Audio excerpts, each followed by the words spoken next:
मुसलमान एक मुश्त होकर के इन सभी पार्टियों को कभी कांग्रेस को वोट दिया है, लेकिन कांग्रेस ने मुस्लिम समाज को हिस्सेदारी के नाम पर आज तक कुछ भी नहीं दिया है। तो सारा समाज जिसकी संख्या उसको मालूम भी नहीं था कि हमारे पास इतनी संख्या है, वो हकदारी जरूर मांगेंगे सरकार से। ऐसी की पार्टी जो कहते थे कि मुसलमानों का डिप्टी सीएम होना चाहिए, डिप्टी, वो गलत नहीं है, वो गलत नहीं है। अब देखिए, लेकिन बिहार में जातीय जनगणना पर अगर हम बात कर ले तो अति पिछड़ा भारी है भाई। मतलब आप एक्टिविस्ट लाइव देख रहे हैं। आपको बता दें कि जो है ना बिहार सरकार जाति जनगणना का लिस्ट जारी कर चुकी है, तो आपको हम उसी पे जो है ना बारीकी से बताएंगे कि कौन सा जाति के कितने लोग जो है ना कितने परसेंटेज के जो है ना बात जहां तक की जाए, तो वो तमाम चीज़ें जो है ना आप लोगों तक पहुंचाएंगे एक एक कर करके जो है ना कौन से धर्म के कितने लोग मानने वाले, कौन से जाति के जो है ना कितने लोग हैं, कितने परसेंटेज हैं उनके, उन तमाम चीज़ों को जो है ना आप तक रखेंगे। मेरे साथ जो है ना बातचीत करने के लिए टैप तक के पत्रकार आफ्ताब जी है, वो जो है ना अपना एक वो भी बताएंगे कि क्या रिपोर्ट है, क्या है, बारीकी से वो बताएंगे। आफ्ताब जी, काफ़ी जद्दोजहद करने के बाद जो है ना बिहार सरकार जातीय जनगणना की लिस्ट जारी कर चुकी है, तो आपको क्या लगता है कि सबसे पहले तो आपके दर्शकों का धन्यवाद अदा कर लेते हैं, आपका शुक्रिया अदा करते हैं। एक्टिविस्ट लाइव के टीम को भी धन्यवाद अदा करते हैं। देखिए, जातीय जनगणना का जो रिजल्ट जारी हुआ है ये बहुत ही मायने रखता है बिहार की राजनीति में। सबसे पहले समझ लीजिए कि देखिए, जिसकी सरकार है अभी आरजेडी की, आरजेडी जो है किस पे राजनीति करती है? यादव समाज पे। यादव एमवाई समीकरण पहले कहा जाता था, अब ए टू जेड आ गया है। अच्छा। लेकिन एमवाई समीकरण भी अभी भी चलता आ रहा है आरजेडी की तरफ से। अब देखिए, यादव समाज की संख्या कितनी है, तो यादव समाज का 14% संख्या है बिहार के अंदर। जातीय जनगणना के आधार पर अगर हम बात कर ले, अकेले 14% यादव समाज का है। और उसके बाद ब्राह्मण की बात कर ले, जो ब्राह्मण समाज बिहार के अंदर 3.65% है ब्राह्मण समाज की संख्या। अब उसके बाद आपको बता देते हैं कि मल्लाह का 2.6% मल्लाह समाज की संख्या है, जिस पर मुकेश सहनी अपना दावा ठोकते हैं और भी कई जातियों को साथ लेकर चल रहे हैं। मुकेश सहनी की बात करें। अब देखिए, भूमिहार की बात कर लेते हैं, तो भूमिहार की संख्या है बिहार के अंदर 2.86%। समझ रहे हैं ना?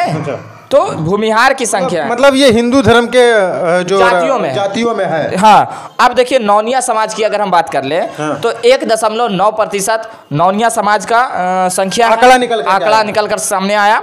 अब देखिए, मुसलमान की बात कर ले तो मुसलमान बिहार के अंदर बहुत ही मायने रखता है। सभी सियासी पार्टी के वोटर है, सभी सियासी पार्टियों को हर जिसको भी सरकार बनाना हो तो मुसलमान का समर्थन लेते हैं। मुसलमानों को वोट भेजने के लिए वो लगे रहते हैं। हाँ, हमेशा। मुसलमानों ने कभी वोट किया कांग्रेस को, तो मुसलमानों ने कभी वोट किया उत्तर प्रदेश चले जाइए समाजवादी पार्टी को वोट किया, कभी बसपा को वोट किया है, तो कभी राजद को वोट किया है, कभी नीतीश कुमार की पार्टी जनता दल यूनाइटेड को वोट किया है।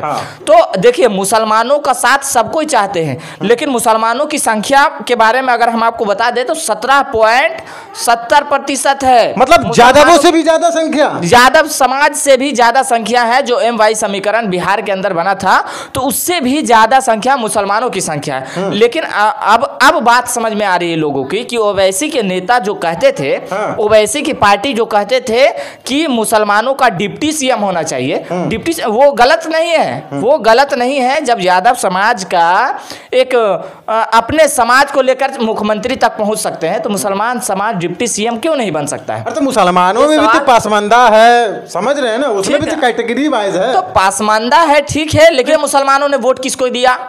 उत्तर प्रदेश की बात कर ले, बसपा की बात कर ले, बसपा की, समाजवादी पार्टी की, राजद की, जदयू की, ये तमाम जगहों पे मुसलमान एक मुश्त होकर के इन सभी पार्टियों को कभी कांग्रेस को वोट दिया है, लेकिन कांग्रेस ने मुस्लिम समाज को हिस्सेदारी के नाम पर आज तक कुछ भी नहीं दिया है। और आपको बता दें कि चाहे किसी की भी सरकार हो, राष्ट्रीय जनता दल की सरकार हो या उत्तर प्रदेश में सपा की सरकार हो, बसपा की सरकार हो, लेकिन मुसलमानों को हिस्सेदारी आज तक अगर मिल जाता तो मुसलमान, सुनिए, मुसलमान इतना पीछे नहीं रहता आज तक। अच्छा, तो आपको क्या लगता है बिहार में जो आंकड़ा जो प्रकाशित किया गया, रिलीज किया गया, तो क्या लगता है कि जागरूकता बढ़ेगी मुसलमानों के अंदर भी कि वो जो है ना 17% की भागीदारी वो है, उनका है 18% कहिए, लगभग 18% उनका जातियों में अपने समाज में भागीदारी है, लेकिन राजनीतिक तौर पर कितने भागीदारी उनका है वो सभी को पता है। भाई आप देख लीजिए ना, 2015 में महागठबंधन की सरकार बनी थी, कहे नहीं डिप्टी सीएम एक तो बना दिए थे मुसलमान को। तो मुसलमानों को भी तो समझना चाहिए ना। तो वोट किसको दे रहे हैं? वोट हमने एकमुश्त होकर महागठबंधन की सरकार बिहार के अंदर बनाया है, तो उसको आपने क्यों नहीं डिप्टी सीएम बना दिया? और वैसी के नेता यही कहते आ रहे हैं कि हमें डिप्टी सीएम मुसलमान को बनाना चाहिए, और यही मांग उसका है। तो हालांकि अब जब रेशियो निकल कर सामने आया है तो ये उनका कहना बिल्कुल भी गलत नहीं है, वो आज तक सही ही कह रहे थे। हाँ, मतलब ओवैसी की पार्टी जो मांग रखते थे बिहार में कि उप मुख्यमंत्री का हमको भी चेहरा बनाया जाए, हमको भी नाम घोषित किया जाए, तो ये बात आप भी मानते हैं कि नहीं मानते हैं कि रहना चाहिए? अगर ये आंकड़ा सचमुच सही है, सचमुच निकल करके आया है, बिहार सरकार जब जारी, राजनीतिक भागीदारी मिलनी चाहिए, क्यों नहीं मिलनी चाहिए? हाँ, मिलना चाहिए। अब देखिए, अब आपको हिंदू वोटरों की बात कर ले, हिंदू जनसंख्या की बात कर ले, तो हिंदू में 81.99% जनसंख्या है। इस्लाम धर्म की बात कर ले तो इस्लाम धर्म के 17.70%, मतलब हिंदू धर्म का मतलब धर्म के आधार पर भी आंकड़ा निकाला है। और ईसाई धर्म की बात कर ले तो ईसाई धर्म का 0.005% है। उसके बाद में आपको बता दें सिख धर्म की बात कर ले तो 0.011% है सिख धर्म की जनसंख्या। अब देखिए, लेकिन बिहार में जातीय जनगणना पर अगर हम बात कर ले तो अति पिछड़ा भारी है भाई, मतलब हावी है। ओबीसी समाज का बिहार में हिंदू मुस्लिम मिला करके उसका बहुत ज्यादा वर्चस्व है। बिहार में सबसे ज्यादा संख्या अगर किसी का है तो अति पिछड़ा समाज का है, तो अति पिछड़ा वर्ग का है। आपको बता दें कि 36.01%, मतलब इतना एकदम अकेले है समाज। अगर पिछड़ा की बात कर ले तो पिछड़ा का 27.12% पिछड़ा का। अब देखिए अनुसूचित जाति का तो 19.65% अनुसूचित जाति का है। ये हम तो पूरा कोड करके लाए हैं, लिख करके लाए हैं। अच्छा, हाँ। अनुसूचित जनजाति की बात कर ले तो 1.68% अनुसूचित जाति की संख्या। सामान्य की बात कर ले, जनरल की बात कर ले तो 15.52% सामान्य की। तो अब बताइए, मतलब संपूर्ण रूप से आंकड़ा जो जारी हुआ है एकदम हो गया है।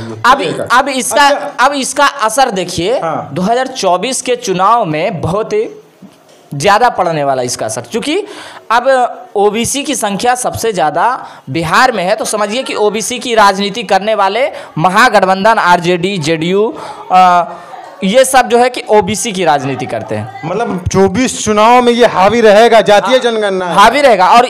और देखिए, जातीय जनगणना जब आ गया है तो सारा समाज जिसकी संख्या उसको मालूम भी नहीं था कि हमारे पास इतनी संख्या है, वो हकदारी जरूर मांगेंगे सरकार से कि हमारी इतनी संख्या है, हमें भी हिस्सेदारी मिलनी चाहिए। चाहे पासवान समाज की बात कर ले, चाहे तो मल्लाह समाज की बात कर ले, या ब्राह्मण समाज की बात कर ले, या भूमियार समाज की बात कर ले, या राजपूत समाज की बात कर ले, ये सारे लोग अपने अपने हिस्सेदारी मांगना शुरू कर देंगे।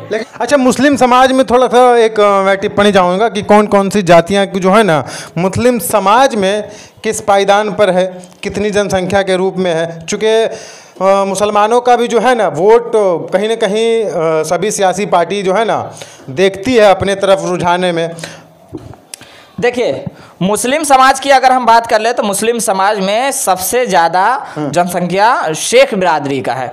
शेख बिरादरी आंकड़ों के मुताबिक आपको बता दें कि 3.8217% संख्या है शेख बिरादरी का। अब अंसारी समाज की बात कर ले तो अंसारी समाज की संख्या है बिहार के अंदर 3.50%। अब आपको बता दें कि सुरजापुरी मुस्लिम जो सीमांचल में काफी संख्या में लोग रहते हैं, और आपको बता दें कि इस समाज से लोग 1.8713% सुरजापुरी का है। अब धुनिया समाज की बात कर ले तो धुनिया समाज की संख्या है बिहार के अंदर 1.4291% धुनिया समाज की है। अब शेर शाहबादी की संख्या अगर हम बात कर ले तो 0.9965% शेर शाहबादी की संख्या है। अब कुल्हैया की बात कर ले तो 0.9591% कुल्हैया समाज की संख्या है। अब देखिए भाट समाज की बात करें तो इसी तरीके से भाट समाज की अगर हम बात कर ले तो भाट समाज की संख्या है 0.0681%। अब देखिए मलिक मुस्लिम की बात कर ले तो मलिक समाज की अगर हम बात कर ले तो मलिक समाज की संख्या है 0.0854%। अब इदरीसी जिसको दर्जी कहते हैं, दर्जी समाज की संख्या की अगर हम बात कर ले तो 0.2522% है। अब बता दें कि कसाब समाज की संख्या है, कसाब समाज की 0.1024% है। अब पठान समाज की बात कर ले तो 0.7548%। अब सैयद समाज की अगर हम बात कर ले तो 0.2279% सैयद समाज की संख्या है। मतलब ये इस्लाम धर्म और मुसलमानों का ये है पूरा जातीय बिहार सरकार की तरफ से जारी किया गया है ना। तो अब देखिए आने वाला चुनाव में इसका असर सीधा पड़ने वाला है चुनाव पर, और आपको देखने के लिए भी मिल जाएगा।